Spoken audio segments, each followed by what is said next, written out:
Vidste du, Radikal Ungdom har en forening i Esbjerg? Ja.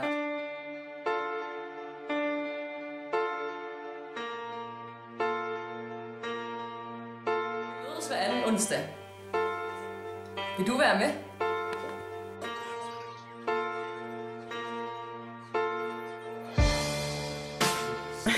Ja.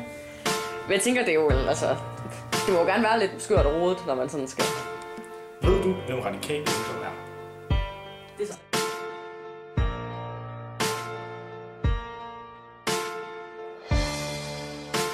Radikal Ungdom Sydvest er en lille hyggelig lokalforening i Esbjerg.